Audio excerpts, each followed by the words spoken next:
ओम नमः शिवाय। आप सभी का बहुत बहुत स्वागत है। रामायण श्री राम, लक्ष्मण और माता सीता की एक अद्भुत अमर कहानी है जो हमें विचारधारा, भक्ति, कर्तव्य, रिश्ते, धर्म और कर्म को सही मायने में सिखाता है। प्राचीन काल की बात है। सरयू नदी के किनारे कौशल नामक राज्य था। कौशल राज्य की राजधानी अयोध्या थी, जिसके राजा का नाम दशरथ था।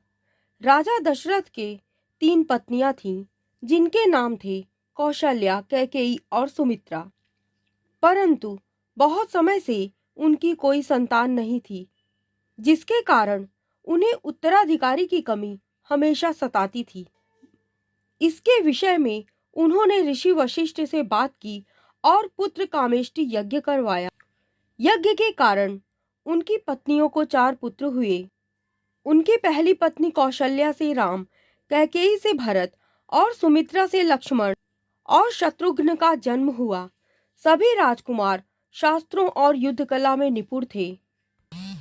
जब श्री राम 16 वर्ष के हुए, तब ऋषि विश्वामित्र राजा दशरथ के पास गए और यज्ञ में विघ्न डालने वाले राक्षसों का अंत करने में राम और लक्ष्मण की मदद मांगी।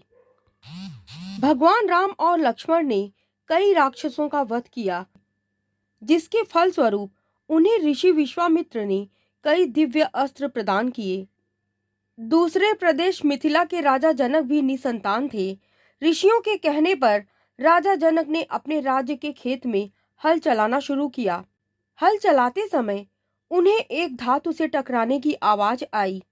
जब राजा जनक ने देखा तो उन्हें सीत के कलश में एक कन्या जमीन में गड़ी हुई मिली। उस कन्या को जैसे ही राजा जनक ने मिट्टी से निकाला, राज्य में बारिश होने लगी और उस कन्या को जनक अपने महल ले गए। सीत के कलश में पाने के कारण उस कन्या का नाम सीता रखा गया।